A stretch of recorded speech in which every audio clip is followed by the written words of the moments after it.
Em Brasília, 19 horas. Está no ar a Voz do Brasil. As notícias do governo federal que movimentaram o país no dia de hoje.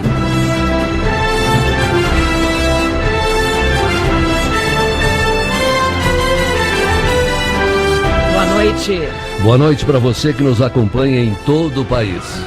Quarta-feira, 7 de dezembro de 2016. E vamos ao destaque do dia. Mais de 15 milhões de jovens de baixa renda podem ter descontos em ingressos e passagens de ônibus. Basta tirar a identidade jovem.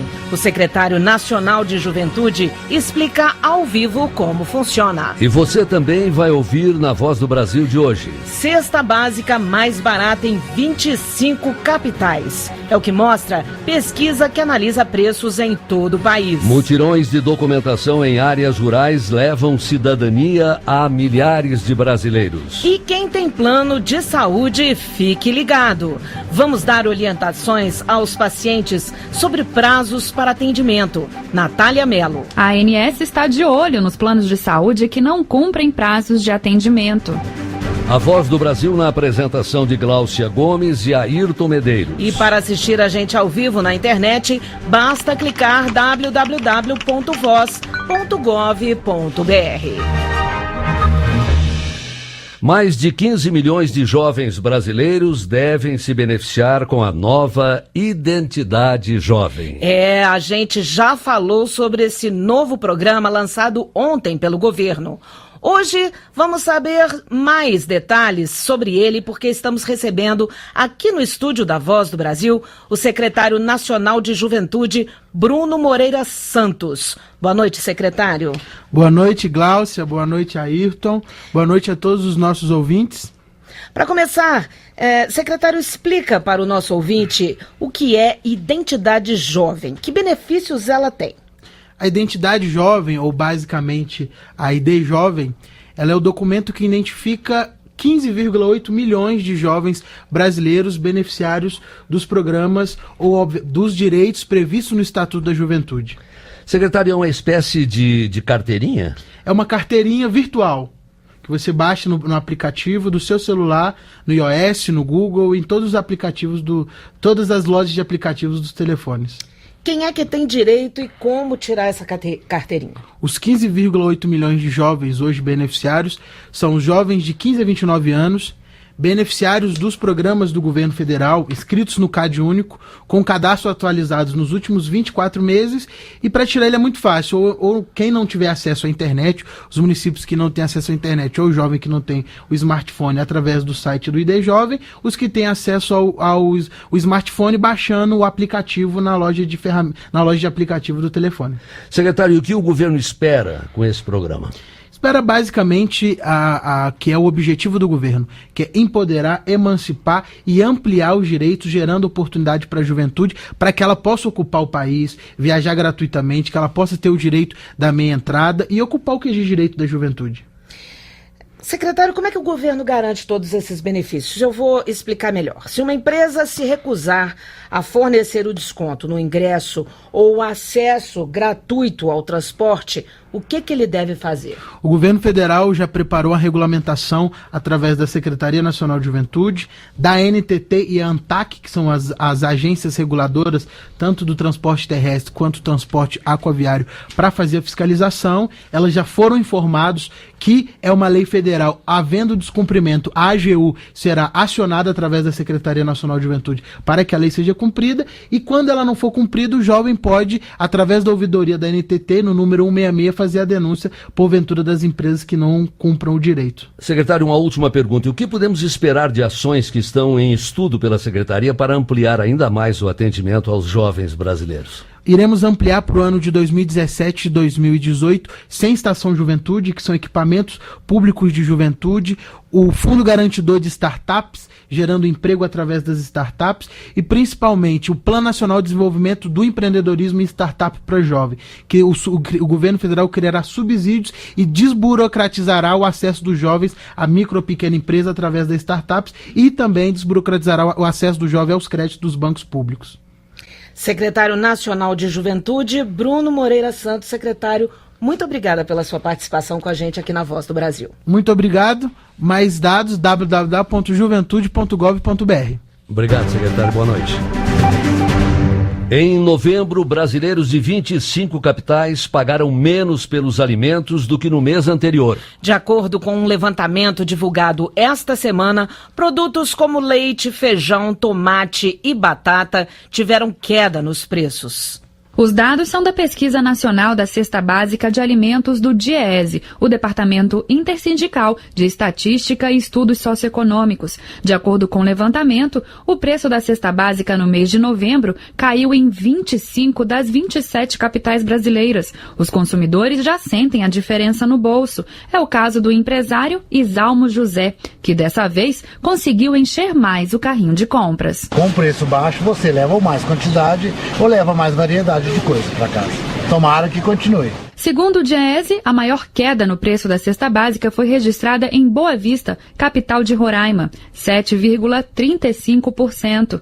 O leite integral, o feijão, o tomate e a batata foram os alimentos que mais contribuíram para este resultado. Reportagem Natália Mello.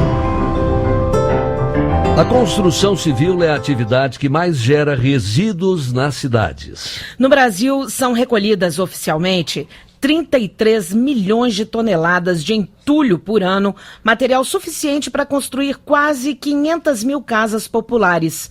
É muito desperdício. Mas a tecnologia pode ser uma grande aliada contra essa realidade. Por isso, o Brasil está fechando acordos com o Reino Unido para usar o BIM, sigla em inglês que significa Modelos de Informação para a Construção. Com ele, é possível projetar de forma precisa como vai ficar um prédio, uma creche. Isso reduz custos com o projeto, a construção e até o prazo de entrega. Mas por que o Brasil está fazendo um acordo especificamente com o Reino Unido sobre isso? Bem, é o que a gente vai saber agora com o repórter Paulo La Sálvia. A construção civil é um setor que precisa de muitos trabalhadores, mas além de empregar muita gente, está se aprimorando com a tecnologia. Isso para projetar, executar e mesmo estimar a vida útil de um edifício, por exemplo. Isso é possível a partir do BIM, o Building Information Modeling, sigla em inglês que significa Modelos de Informação para a Construção. Para aprimorar o BIM no país, 2 acordos foram firmados entre o Brasil e o Reino Unido, que está em estágio mais avançado na utilização da tecnologia. O primeiro para compartilhar o conhecimento e o segundo para estabelecer normas semelhantes quanto às regras de uso do sistema. O ministro da Indústria, Comércio Exterior e Serviços, Marcos Pereira, disse que com o BIM o Brasil pode receber novos investimentos com bons resultados na economia. Nesse momento que o Brasil está avançando com o programa de parcerias e investimentos, muitas obras de infraestrutura serão feitas. Esse programa e esse memorando de entendimento vem muito ao encontro da necessidade brasileira. O gerente de negócios de uma empresa de engenharia de Brasília, Paulo Jorge Sampaio, trabalha com o BIM há cerca de 3 anos. Com a tecnologia, toda obra pode ser construída de forma virtual no computador e depois virar realidade. Operação que, segundo Paulo Jorge, traz consideráveis vantagens aos empreendimentos. Ela começa com a prevenção dos possíveis erros, que poderiam acontecer na obra. Então você consegue com isso otimizar prazo, não tendo essas surpresas, e também a parte de rentabilidade. Você consegue ser mais assertivo e com isso diminuir custos e ter uma rentabilidade melhor. A gente vê que nos últimos anos cresceu bastante essa questão do BIM, primeiro no ramo privado e agora nos últimos anos com o governo também trabalhando em cima disso. A gente tem alguns projetos atuais de lançamento de satélite que estão trabalhando na parte de construção civil com o BIM totalmente integrado e os projetos todos sendo feitos em BIM. O governo também pretende utilizar o BIM na retomada de parte das 1.600 obras paralisadas no país a partir do ano que vem, como creches, unidades básicas de saúde e até aeroportos. Reportagem Paulo La Sálvia. E o esforço que o governo vem fazendo para tentar restabelecer a economia e gerar empregos foi premiado por uma revista na noite de ontem em São Paulo. O ministro da Fazenda, Henrique Meirelles, e o presidente Michel Temer foram destaques na edição de 2016 da premiação Brasileiros do Ano. Entre 11 homenageados de categorias como Justiça, Televisão, Cultura, Comunicação e Política, o ministro da Fazenda, Henrique Meirelles, recebeu o Prêmio Brasileiro Empreendedor do Ano. Em seu discurso, Meirelles falou sobre a recessão econômica enfrentada pelo país e as medidas para vencer a crise. Os sinais de que o sucesso alcançado na aprovação das reformas fundamentais virá através da atividade econômica, já é concretizado por alguns sinais antecedentes de uma melhora da economia, de um crescimento o ano que vem. Já o presidente Michel Temer recebeu o principal prêmio da noite de Brasileiro do Ano. Destacou que o reconhecimento é um estímulo para que o governo continue trabalhando para a retomada do crescimento do país. Embora nós tenhamos apanhado um país em crise, um país em recessão, nós vamos sair dela. Estamos saindo dela, vamos alcançar o crescimento, vamos alcançar o pleno emprego. E certa e seguramente, para isso, nós precisamos do apoio de todos. O presidente Michel Temer ressaltou ainda que o país deseja uma democracia com mais eficiência no serviço público e ética na política. Reportagem Leonardo Meira. 19h11 no horário brasileiro de verão. Seu plano de saúde cumpre prazos de atendimento? Se você não sabe que prazos são esses, fique ligado com a gente. Daqui a pouquinho nós vamos detalhar tudo para você. Não é só no futebol, na música e no cinema que o Brasil é reconhecido no exterior no setor de entretenimento. Nossos jogos eletrônicos também começam a ganhar espaço no mercado internacional. E é para que as empresas brasileiras desenvolvam novos projetos e ganhem cada vez mais espaço no mundo que o governo federal vai investir no setor. A empresa do Hugo Vaz de Brasília surgiu de um sonho de faculdade. Ele e seus sócios eram alunos do curso de designer gráfico da Universidade de Brasília e queriam montar um negócio de jogos eletrônicos. Com a ajuda da incubadora de empresas da UNB, a Behold nasceu em 2009. A Behold Studios ela surgiu como iniciativa de colegas de faculdade, né? E isso numa vontade de trabalhar com jogos, né? Aqui no DF. Mas o caminho até se transformarem numa empresa com 15 funcionários, jogos vendidos em todo o mundo e um bom faturamento não foi fácil, como lembra o Hugo. Aconteceu um momento em que a gente não estava conseguindo suprir tudo que a gente precisava pagar, né, os nossos funcionários, coisas assim. Então a gente precisou diminuir os custos e acabamos indo para um outro lado, né? Trabalhamos por conta própria. Agora, jogos como os desenvolvidos pela empresa do Hugo vão ter apoio financeiro do governo federal. A Ancine lançou o primeiro edital que financia jogos eletrônicos.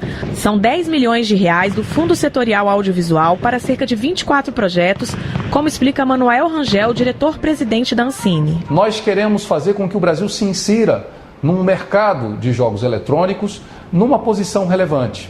No mundo, há um faturamento de cerca de 100 bilhões de dólares com o mercado de jogos eletrônicos. O mercado brasileiro tem 1,2 bilhões de reais deste faturamento mundial no mercado de jogos eletrônicos. Para Ale Mekrado, diretor da Abra Games, uma associação de desenvolvedores de jogos eletrônicos, esse edital é um grande avanço para o setor que vem crescendo muito nos últimos tempos. Esse edital, ele preenche uma lacuna muito importante, que é um investimento para a gente conseguir fazer jogos competitivos internacionalmente. Os interessados em participar do edital têm até o dia 27 de janeiro de 2017 para inscrever os projetos. Mais informações em www.ancine.gov.br. Reportagem Beatriz Amiden.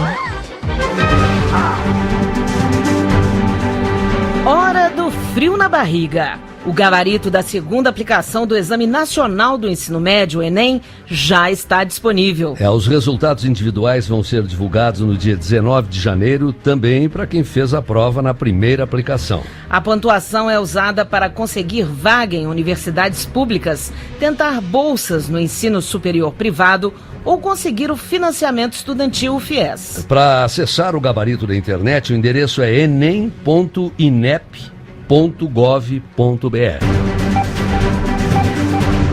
Defender nosso território, cuidar das nossas fronteiras e ainda realizar todo um trabalho social em lugares onde o Estado não consegue chegar. Foi assim que o presidente Michel Temer destacou hoje o papel das Forças Armadas brasileiras.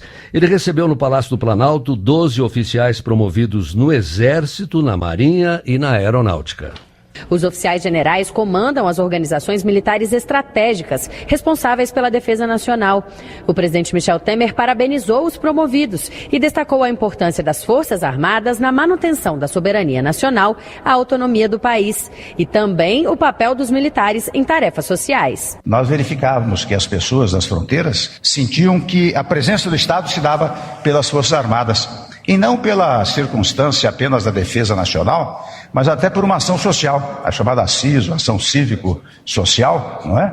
Prestava serviços relevantíssimos àquelas populações ribeirinhas, as populações dos sertões mais profundos do nosso país. Gente que eu acho que nunca viu um dentista, um médico, distribuição de água para 4 milhões de nordestinos. No Brasil, de acordo com a Constituição Federal, o presidente da República é o comandante das Forças Armadas. É função dele nomear ou promover os oficiais generais da Marinha, do Exército e da Aeronáutica.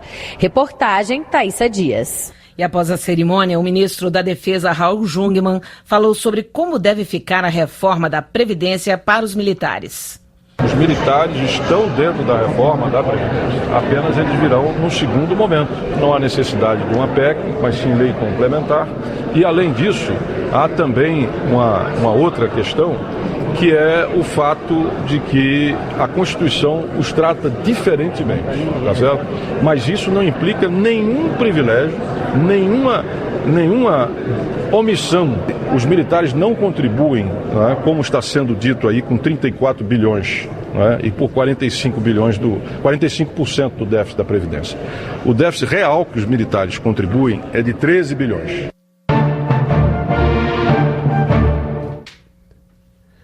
Você que usa o plano de saúde sabe quantos dias a operadora tem para marcar uma consulta médica?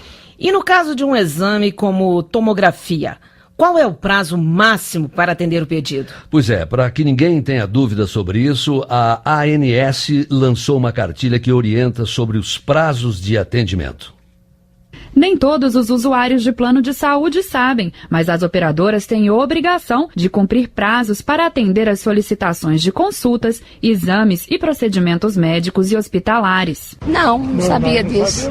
Demora bastante. Já teve situações de eu levar mais de um mês. Então, segundo a Agência Nacional de Saúde Suplementar, que fiscaliza os planos, urgências e emergências devem ser atendidas na hora e os exames de análises clínicas em até 3 dias. Consultas básicas como de pediatria, clínica geral, ginecologia têm prazo máximo de 7 dias. Já a internação para uma cirurgia marcada tem até 21 dias para ser atendida. A diretora adjunta de normas e habilitação dos produtos da ANS, Carla Soares, explica o que acontece quando as operadoras não cumprem os prazos. As operadoras podem ser multadas no valor de 80 mil a 250 mil. Além disso, nós levamos em consideração o número de reclamações feitas em função do descumprimento dos prazos, que gera o efeito da suspensão de comercialização de planos. E para que não reste nenhuma dúvida sobre esses prazos que devem ser cumpridos, a ANS lançou uma cartilha na internet. O material orienta beneficiários de planos de saúde sobre o período máximo para a realização de consultas, exames e cirurgias. A cartilha está disponível em ans.gov.br. Reportagem Natália Mello. Caso a operadora não cumpra algum prazo de atendimento, o usuário pode registrar a reclamação na ANS pelo número 0800 701 9656. Vou repetir, 0800 701 9656. A ligação é de graça. 19h19, horário brasileiro de verão. Tem muito cidadão Brasil afora que não tem acesso fácil a documentos como identidade, CPF. Tem gente que nem certidão de nascimento tem. Muitos estão em áreas rurais do país e precisam de atenção especial. É por isso que existem os mutirões de documentação. Carteira de identidade, CPF e carteira de trabalho. Tudo novo para os trabalhadores rurais de Vila Nova, no Piauí. Para o coordenador do Programa Nacional de Documentação da Trabalhadora Rural no estado do Piauí, Ildemar Ramos, os agricultores receberam bem mais do que documentos. Com essa documentação, eles vão ter acesso a outros programas do governo federal, né? Os documentos chegaram aos agricultores de Vila Nova pelo Mutirão de Documentação, uma parceria da Secretaria Especial de Agricultura Familiar e do Desenvolvimento Agrário com os estados. Oswaldina Adelaide de Brito aproveitou a ocasião para tirar a segunda via da carteira de identidade, que já estava velha e com foto em preto e branco. Melhor, porque eu gastei menos, eu ia gastar mais, não paguei nada, só vou pagar o crédito da passagem. Até o final deste ano, serão cerca de 125 mutirões em todo o país. Os ônibus do programa viajam até os municípios e comunidades em que o acesso é mais difícil. É o que explica o subsecretário da Secretaria de Desenvolvimento Rural, Marcelo Martins. Você leva a política pública, né, o atendimento, o serviço, aonde o cidadão está, porque dificilmente, às vezes uma dona de casa, né, uma trabalhadora, ela vai ter esse tempo para poder estar se deslocando, né, à cidade, que às vezes está a 100, 200 quilômetros ou até mais. Para 2017, a meta é dobrar o número de atendimentos. Em 12 anos de programa, foram quase 8 mil mutirões, beneficiando mais de 1,5 milhão de brasileiros. Reportagem Natália Kozlik. E hoje foi a vez do município de Santa Cruz do Piauí receber o mutirão. Amanhã será a vez de Valferraz e depois de amanhã, São José do Piauí. E a região de Tabuleiros do Alto Parnaíba recebe os mutirões na semana seguinte. Agricultores familiares e extensionistas de todo o país vão ter mais estrutura e condições para o desenvolvimento sustentável no campo. É que o governo vai destinar 52 milhões de reais para fortalecer o serviço de assistência técnica e extensão rural. Com os novos recursos, será possível investir em infraestrutura, como aquisição de veículos e computadores para mais de 20 mil extensionistas distribuídos em 5.500 municípios de todos os estados e no Distrito Federal. Já estão abertas as inscrições para a Semana de Museus 2017. Instituições de todo o país podem participar com programações especiais. O evento é uma oportunidade de incentivar a visitação aos museus de todo o país e aumentar as oportunidades de trabalho nessa área. As instituições culturais interessadas em participar da próxima edição da Semana de Museus devem programar atividades como exposições, visitas monitoradas, shows e palestras em torno do tema, que será Museus e Histórias Controversas, dizer o indizível em museus. A Semana de 2017 será realizada em todo o país de 15 a 21 de maio. Na edição deste ano foram 1.236 museus participantes. Nesse período, houve um aumento no número de visitantes de 79%, além de um crescimento de emprego e renda na área, que registrou a marca de 21%. As inscrições vão até 3 de março na página do IBRAM na internet. O endereço é www.museus.gov.br. Alessandra Bastos, para a Voz do Brasil.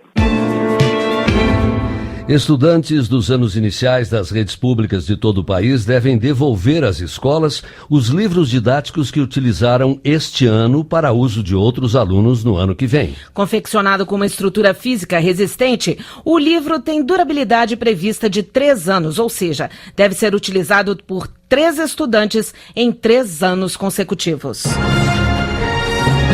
Estas foram as notícias do governo federal. Uma realização da Secretaria de Comunicação Social da Presidência da República. Com produção da Empresa Brasil de Comunicação. Fique agora com o Minuto do TCU e em seguida as notícias do Poder Judiciário e do Congresso Nacional. Boa noite. Boa noite para você e até amanhã. Brasil. Ordem. Você vai ouvir agora notícias do Poder Judiciário. Supremo Tribunal Federal mantém Renan Calheiros na presidência do Senado. Superior Tribunal de Justiça nega liminar e mantém investigações contra Sérgio Cabral. Justiça Mineira determina o afastamento do presidente da Câmara de Vereadores de Belo Horizonte. Agora em Brasília, 7h25. Boa noite, eu sou o Johnny Luna. E eu sou Elívio Blower. Supremo Tribunal Federal mantém Renan Calheiros na presidência do Senado. A decisão de hoje derrubou a liminar do ministro Marco Aurélio, que havia determinado o afastamento de Renan do comando do Senado. Ricardo Viola. O ministro Marco Aurélio veio após um pedido do partido Rede Sustentabilidade. Segundo o partido, em novembro, 6 dos 11 ministros do STF já votaram a favor de uma ação em que a legenda defende o afastamento dos ocupantes de cargo na linha sucessória da presidência da República, caso respondam a um processo criminal. Mas esse julgamento ainda não foi concluído. Apesar de Renan continuar à frente do Senado, os ministros decidiram que ele não pode exercer temporariamente a presidência da República quando, por exemplo, os presidentes do país e da Câmara dos Deputados estiverem em viagem. De acordo com o ministro Celso de Mello, a existência de denúncias contra quem assume o comando do país prejudica a credibilidade do Estado brasileiro. O Constituinte quis impor ao presidente da República o afastamento cautelar e temporário do desempenho do mandato presidencial, considerado em essência a exigência de preservação da respeitabilidade das instituições republicanas. Renan Calheiros é réu em uma ação penal no STF, acusado de desviar verba de gabinete para a locadora de veículos de um primo, que, segundo as investigações, não prestou serviços contratados. Justiça mantém investigações contra ex-governador do Rio de Janeiro, Sérgio Cabral. A decisão é do Superior Tribunal de Justiça, Fátima Uchoa. O pedido era para suspender o andamento das investigações nas operações Calicut e Lava Jato. A defesa de Cabral alegou que a Justiça Federal no Rio de Janeiro e em Curitiba, onde são apuradas as ações penais referentes às duas operações, desrespeitaram a competência do STJ ao manter as investigações. Mas o ministro do Superior Tribunal de Justiça, Luiz Felipe Salomão, afirmou que as investigações da Justiça Federal sobre o ex-governador apuram fatos diferentes dos analisados pelo STJ. O Tribunal de Justiça do Mato Grosso do Sul condenou um pedreiro por danos morais e materiais. O homem não cumpriu o prazo de entrega nem finalizou a reforma de uma casa. Emily Almeida. O Tribunal de Justiça do Mato Grosso do Sul condenou um pedreiro por danos morais e materiais. O homem não cumpriu o prazo de entrega nem finalizou a reforma de uma casa. O pedreiro foi condenado a pagar mais de 6 mil de indenização em danos materiais e 5 mil em danos morais a uma mulher que o contratou para realizar uma obra na residência dela. Além de descumprir o prazo, o homem abandonou a obra. O pedreiro não apresentou contestação e por isso foi decretada revelia, quando há falta de resposta por parte do réu. Com base em documentos e testemunhas, o magistrado entendeu que ficou comprovado que o pedreiro não cumpriu o contrato firmado. O hospital é condenado por não informar pacientes sobre a não realização de laqueadura. A decisão é do Tribunal de Justiça de Goiás, Kirk Moreno. O hospital e o médico que atendeu a mulher foram condenados a pagar indenização de R$30 mil por danos morais. A cirurgia de laqueadura que evita a gravidez foi consentida pela mulher durante o parto, porém não foi realizada. Sem saber da não realização do procedimento, a paciente engravidou novamente. O magistrado explicou que o profissional de medicina tem um dever de informar o paciente caso ocorra alguma mudança no procedimento. O Tribunal de Justiça de Minas Gerais determinou o afastamento do presidente da Câmara de Vereadores de Belo Horizonte. O vereador Wellington Magalhães deve ficar afastado do cargo por 60 dias. Mônica Cardoso. A medida deve ser estendida caso ele assuma um novo mandato. A Justiça também expediu mandados de busca e apreensão nos aparelhos telefônicos e nos endereços residencial e profissional do parlamentar e de mais 6 investigados. Todos são suspeitos de participar de organização criminosa voltada para a prática dos crimes de corrupção, enriquecimento ilícito, lavagem de dinheiro e fraude em licitações e contratações de serviços. O Departamento Nacional de Infraestrutura de Transportes deve indenizar motorista que se acidentou em pista alagada no Rio Grande do Sul. O Tribunal Regional Federal da 4ª Região, com sede na capital gaúcha, determinou o valor de R$26 mil. De acordo com o processo, em 2014, o veículo aquaplanou, saiu da pista e colidiu com árvores na margem da rodovia. Os desembargadores federais concluíram que o DENIT não apresentou evidências de que houve negligência por parte do motorista. Você acompanha outras notícias do Poder Judiciário em 104,7 FM para o Distrito Federal e entorno e também pela internet. Acesse www.radiojustiça.jus.br e siga pelo Twitter. twitter.com/radiojustiça. Boa noite. Uma boa noite. Notícias do Poder Judiciário, uma produção da Rádio Justiça, Supremo Tribunal Federal.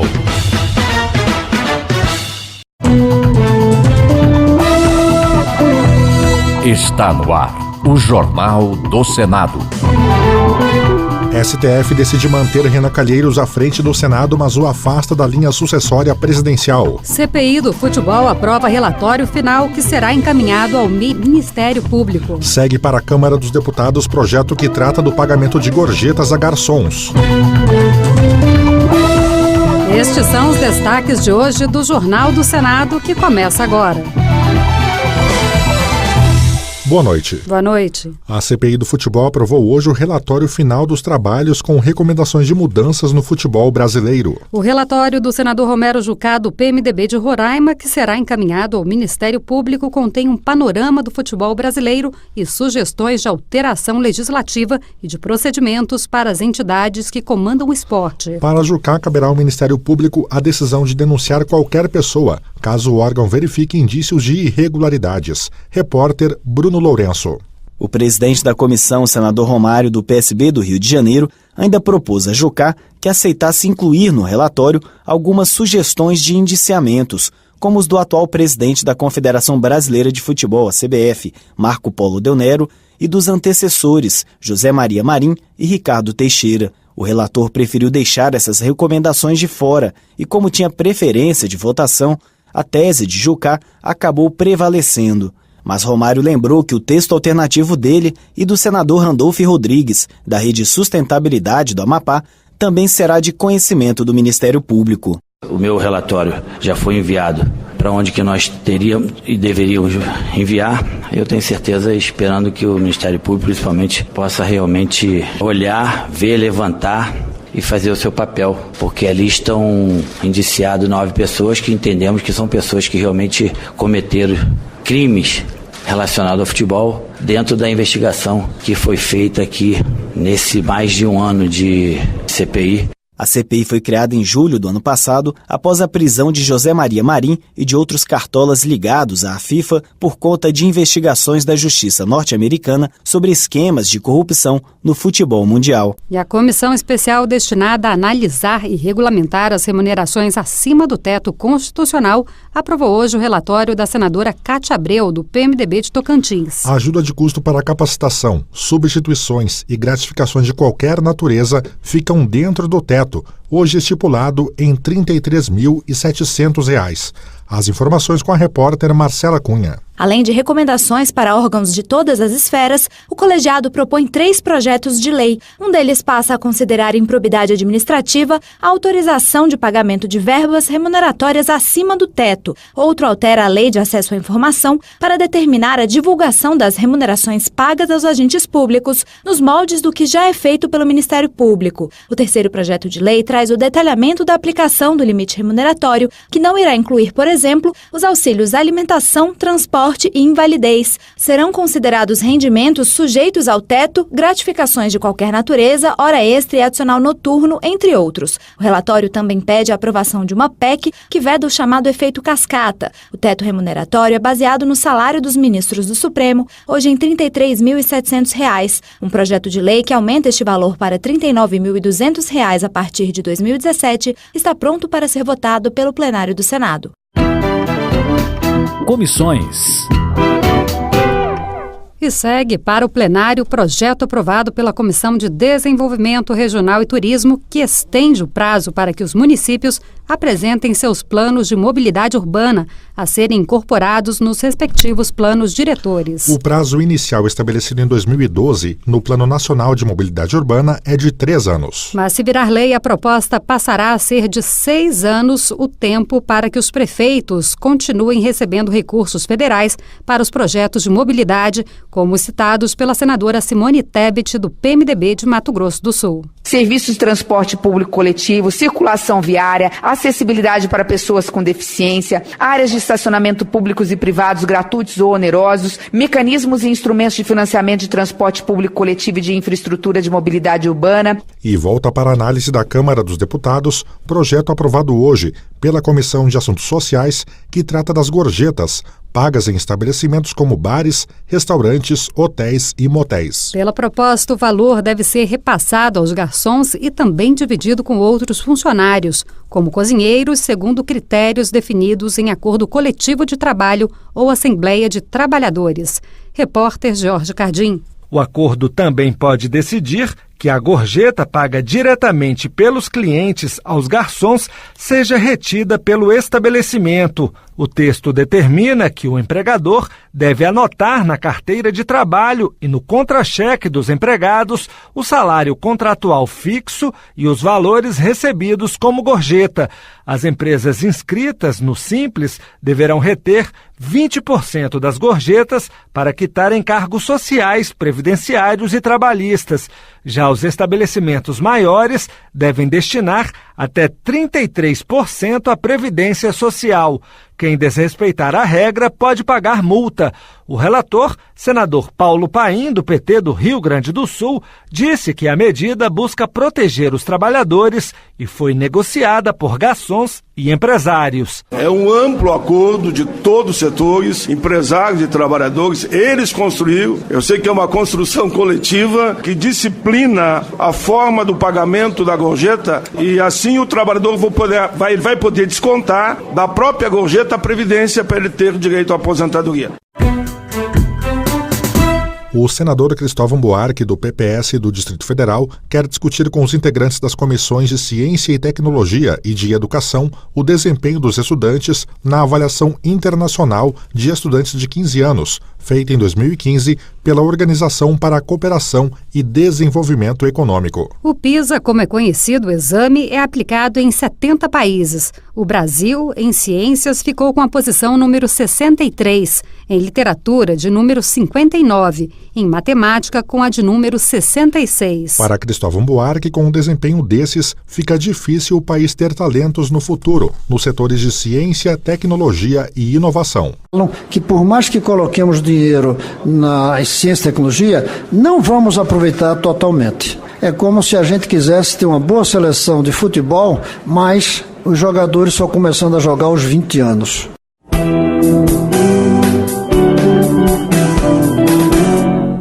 Por 6-3, os ministros do Supremo Tribunal Federal decidiram agora há pouco manter Renan Calheiros no cargo de presidente do Senado. Os ministros, no entanto, seguiram o voto de Celso de Mello e afastaram Renan da linha sucessória da presidência da República. A repórter Érica Christian acompanhou a sessão do STF e traz ao vivo as informações. Boa noite, Érica.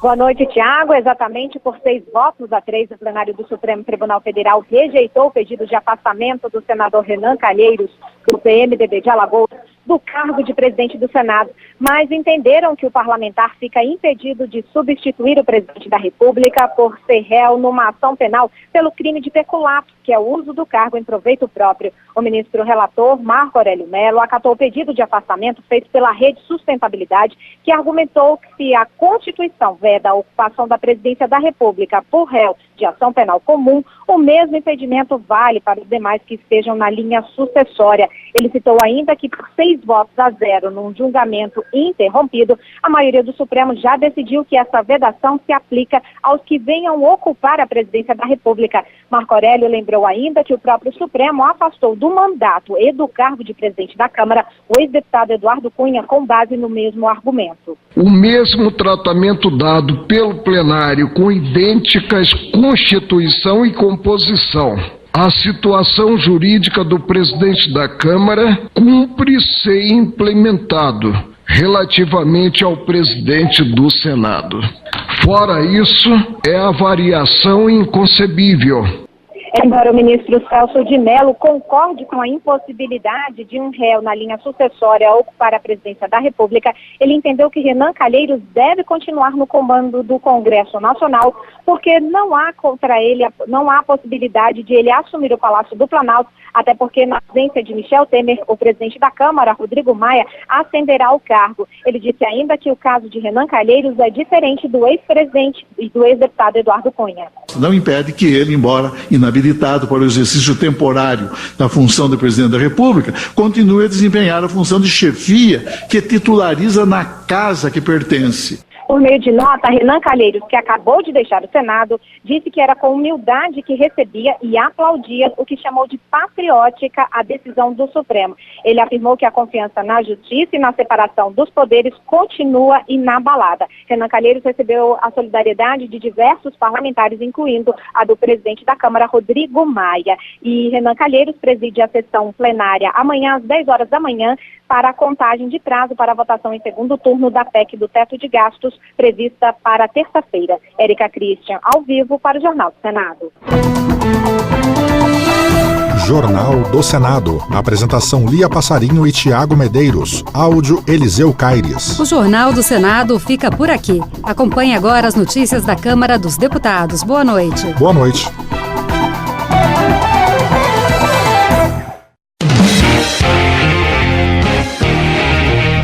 Jornal Câmara dos Deputados. MP que prevê importação de papel moeda sem licitação é aprovada. Rodrigo Maia anuncia amplo debate sobre reforma da Previdência. Deputados defendem votação da Câmara das medidas anticorrupção. Boa noite. Afonso Mota, do PDT Gaúcho, avalia que o debate em torno das medidas contra a corrupção teve o propósito de aperfeiçoar as instituições do país.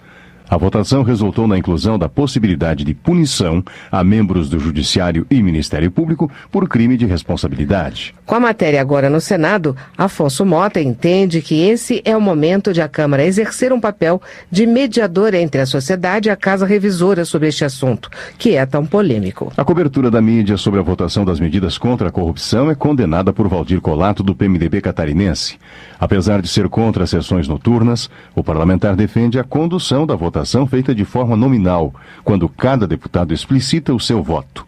Para ele, a capa de uma das revistas de maior circulação é um escárnio com a Câmara e desinforma a população.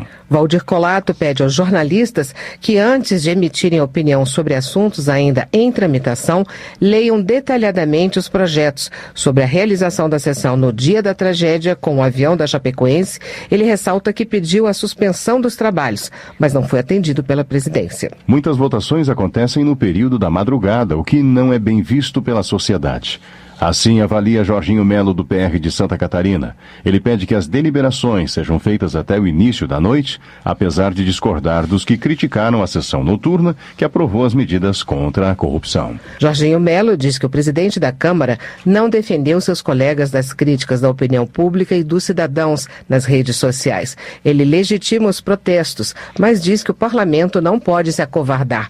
Para o deputado, a aposentadoria compulsória como forma de punição a juízes que tenham praticado algum crime é muito branda.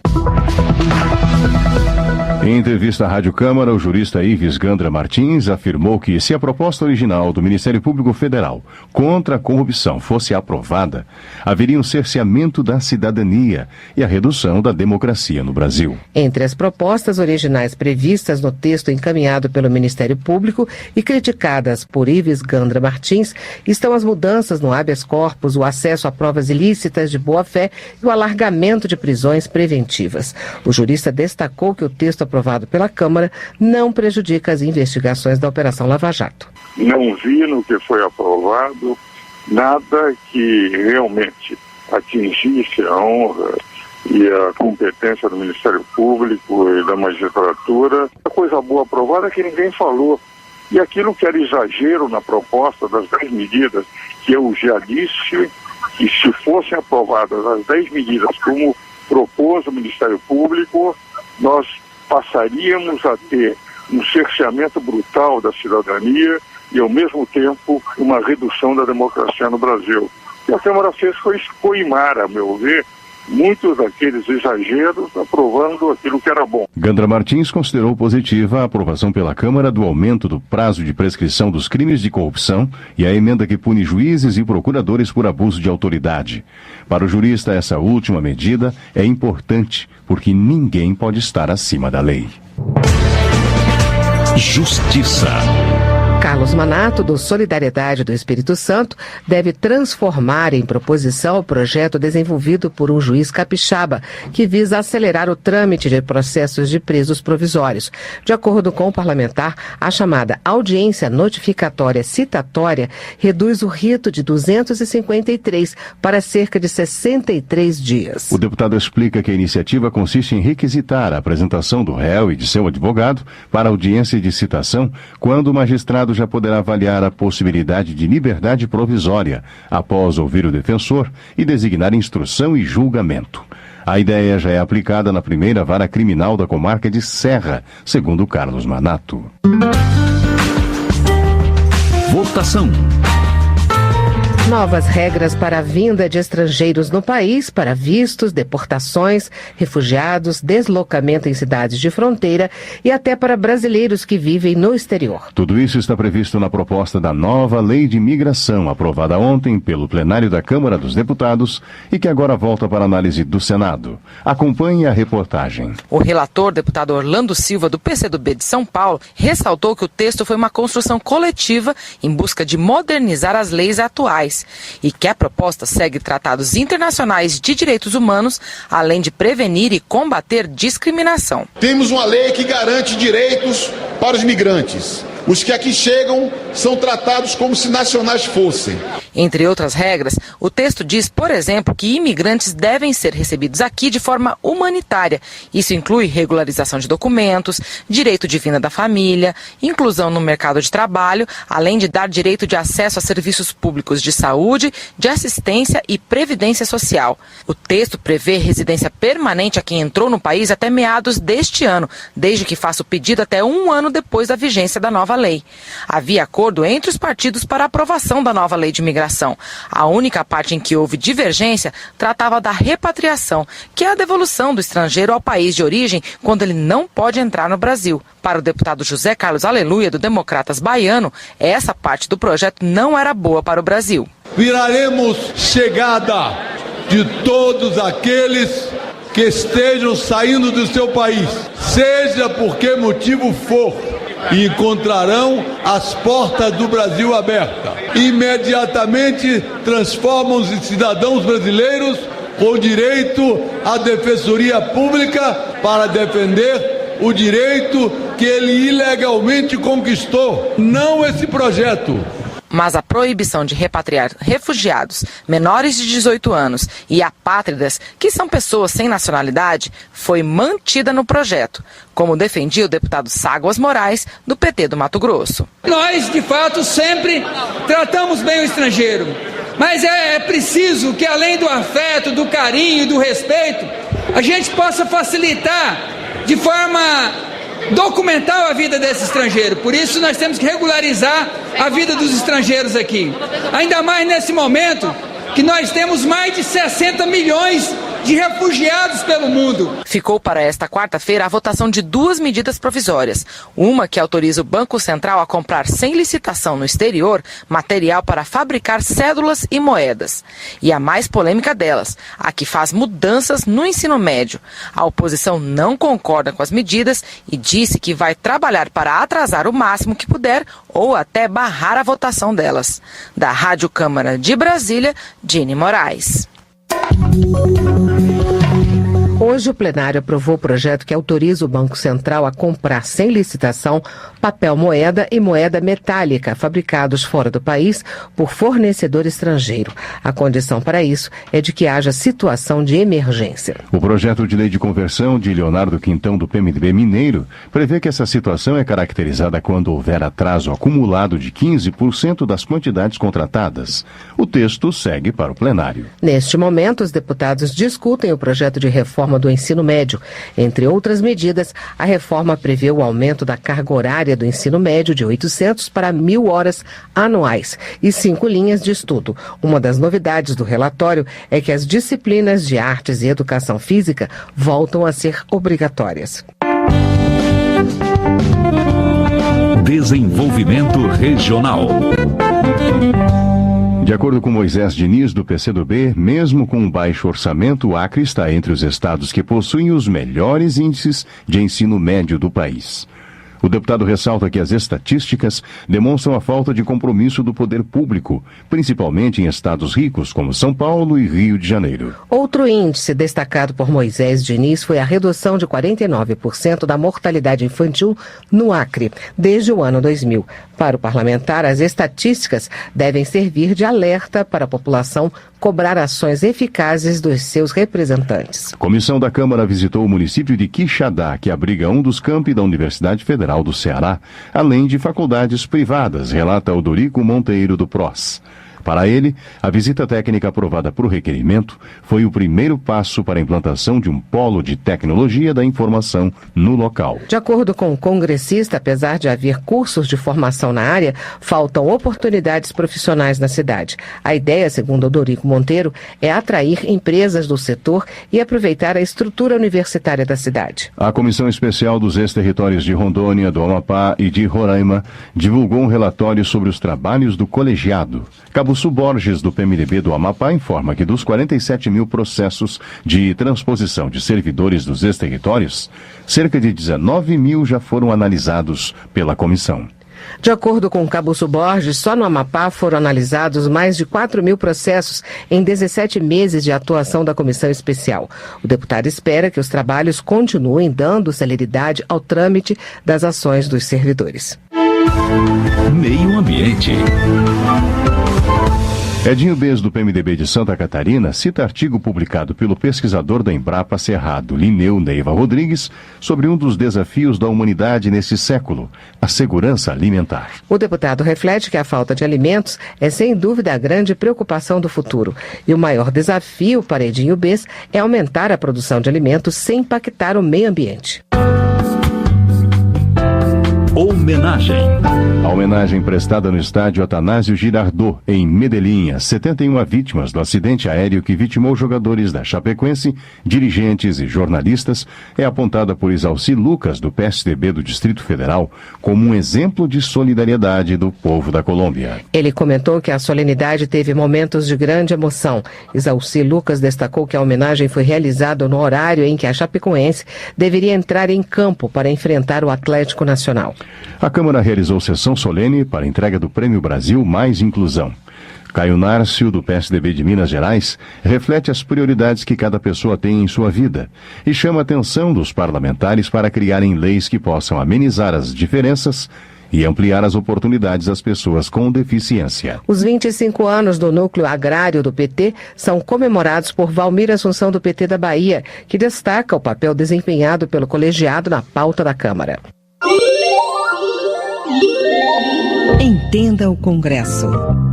Declaro promulgada a Emenda Constitucional 74 de 2013. Promulgar é tornar uma norma pública. É o ato que faz uma lei existir oficialmente e a produzir seus efeitos. Algumas matérias, como as emendas constitucionais, são promulgadas diretamente pelo Congresso Nacional em sessão solene. A promulgação das leis complementares e ordinárias é feita pelo presidente da República. Caso não faça, o ato fica a cargo do presidente do Senado. Acompanhe a Rádio Câmara e entenda o Congresso Nacional. Uma campanha em parceria com a Rádio Senado.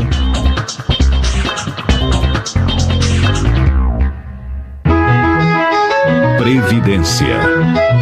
O presidente da Câmara, Rodrigo Maia, propôs uma ampla discussão sobre a reforma da Previdência. Maia afirmou que a matéria vai seguir os prazos, o trâmite correto e o respeito ao debate com toda a sociedade. O presidente participou de encontro com representantes de centrais sindicais que criticam o texto encaminhado pelo Executivo. A reportagem é da Rádio Câmara. Acompanhe. Rodrigo Maia informou que vai marcar uma comissão geral para que as centrais sindicais possam debater o assunto. Para Maia, a aprovação da reforma da Previdência vai estimular o crescimento econômico, a geração de emprego e a queda da taxa de juros. Então, meu compromisso com as centrais sindicais é que a Câmara dos Deputados vai ter todo o zelo no trâmite da matéria, nos prazos de regimento constitucionais, no respeito ao debate, na construção de uma comissão geral para que se possa debater o texto. Eu sou a favor da reforma da Previdência porque eu acho que ela vai ser um estimulador do crescimento econômico, da geração de emprego, da queda da taxa de juros, mas é uma matéria difícil, uma matéria polêmica. E nada mais importante que o debate, que o diálogo, para que a gente possa construir consensos e convencimento entendimento para que a matéria possa ser aprovada com uma boa margem de votos. O deputado Paulinho da Força, do Solidariedade de São Paulo, classificou a PEC como inaceitável e disse que se o texto for mantido da forma em que está, o país pode enfrentar uma grande greve geral de trabalhadores. Segundo o parlamentar, é importante que a Câmara discuta o tema. Se não tiver uma ampla discussão, nós achamos que tem um combustível perfeito, pela primeira vez na história do Brasil, de você fazer uma grande greve geral no país, se isso não for resolvido. A proposta que o governo fez é inaceitável, ela cria um embaraço muito grande, principalmente para as pessoas que têm menos de 50 anos, homens, e 45 anos, mulheres.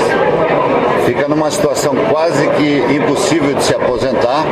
Além disso, o governo desvincula a pensão do salário mínimo, isso também é inaceitável, mas o principal é a negociação aqui na Câmara, inclusive com uma comissão geral, para que as centrais possam trazer aqui a sua opinião. O vice-líder do governo, deputado Darcísio Peronde, do PMDB gaúcho, defendeu a aprovação do texto. Para ele, a proposta garante o pagamento dos benefícios dos aposentados. Primeiro, a reforma da Previdência ela é fundamental. Ela é uma necessidade, porque o aposentado pode não receber dentro de 6 anos. 2, todos os direitos adquiridos estão garantidos. Terceiro, os ativos estão pagando para os inativos. E daqui 20 anos vai ter menos gente contribuindo para a Previdência e muito mais aposentado trabalhando. Pelo texto encaminhado pelo governo, a nova regra geral para a aposentadoria passará a exigir idade mínima de 65 anos e 25 anos de contribuição, sendo aplicada a homens e mulheres que, na data da promulgação da nova emenda à Constituição, tiverem, respectivamente, menos de 50 anos para homens e menos de 45 anos para as mulheres. Homens e mulheres acima dessa idade serão enquadrados em regras de transição. A proposta não atinge quem já adquiriu o direito de aposentadoria ou quem o terá até o início de vigência das novas regras. Da Rádio Câmara de Brasília, Luiz Gustavo Xavier. Mais cedo no plenário, Marcon, do PT gaúcho, criticou a proposta de reforma da Previdência. Ele avalia que o projeto prejudica o trabalhador. Marcon ressaltou a situação dos pequenos agricultores que começam a trabalhar muito cedo e, com esta reforma, terão de se aposentar com a mesma idade mínima dos demais contribuintes, 65 anos. O congressista questiona o porquê de a gestão federal não redigir uma proposta que atinja os mais privilegiados. Pompeu de Matos, do PDT do Rio Grande do Sul, observou que de tudo que é arrecadado em favor da Previdência Social, 30% ficam separados para a desvinculação das receitas da União. Para ele, fica claro que a conta não fecha. Henrique Fontana, do PT do Rio Grande do Sul, afirmou que no momento em que o país vive uma das mais graves crises institucionais da sua história, o governo começa a cobrar um preço cada vez mais alto da população brasileira. Pedro Kizai, do PT catarinense, criticou o ponto da proposta de reforma que coloca os agricultores no regime geral da Previdência, obrigando o segmento a se aposentar aos 65 anos de idade. O deputado alega que mais de 68% dos produtores rurais começam a trabalhar com menos de 14 anos. A Comissão de Fiscalização Financeira e Controle aprovou a vinda do secretário de Previdência para discutir a reforma do setor na Câmara. Léo de Brito, do PT do Acre, afirmou que considera absurda a proposta encaminhada pelo Executivo e defende um amplo debate sobre o tema. Alceu Moreira, do PMDB do Rio Grande do Sul, será o relator da reforma da Previdência na Comissão de Constituição e Justiça da Câmara. O congressista observa que todo debate será realizado junto aos parlamentares para que a proposta seja ajustada. Ao comentar a reforma previdenciária, capitão Augusto, do PR de São Paulo, analisa não ser privilégio o fato de as Forças Armadas e dos policiais militares e os bombeiros ficarem de fora do projeto. Ele lembra que os militares não têm direito, por exemplo, à filiação partidária, sindicalização ou greve, não sendo justo querer os mesmos deveres sem dar os mesmos direitos. Major Olímpio, do Solidariedade de São Paulo, no entanto, critica a reforma da Previdência pelo tratamento dado aos policiais e bombeiros militares. Ele avalia que durante décadas houve desvios de dinheiro da Previdência e agora querem que os servidores paguem a conta. Valdenor Pereira destaca que a extinção do Ministério do Desenvolvimento Social, o congelamento dos gastos públicos e a reforma da Previdência são uma demonstração clara da intenção do governo de prejudicar as classes mais desfavorecidas. Política. A Constituição diz que é preciso ter harmonia entre os poderes. Zé Geraldo, do PT do Pará, observa que o que se constata agora é uma total desarmonia. Ele cita como exemplo a decisão de um ministro do Supremo Tribunal Federal de afastar o presidente do Senado e lembra o caso do ex-presidente Lula, impedido de ser ministro mesmo sem ser réu. Zé Geraldo também critica a reforma da Previdência enviada pelo governo Temer. O texto deixa de fora o Exército, mas mantém as regras para as polícias militar e civil. Ele questiona o motivo da proteção, argumentando que a lei é para todos. Marcelo Castro, do PMDB do Piauí, critica o fato de um único ministro, em uma decisão monocrática, destituir o presidente de um poder. Para ele, só o Pleno do Supremo poderia tomar essa decisão. O deputado lamenta que em menos de 100 dias o país tenha construído um histórico político negativo, com a prisão do presidente da Câmara e a destituição da presidente da República. Nesta noite, o Supremo Tribunal Federal decidiu por maioria manter o presidente do Senado, Renan Calheiros, no cargo, mas afastá-lo da linha sucessória da presidência da República. Termina aqui o Jornal Câmara dos Deputados. Para você, boa noite. Boa noite e até amanhã.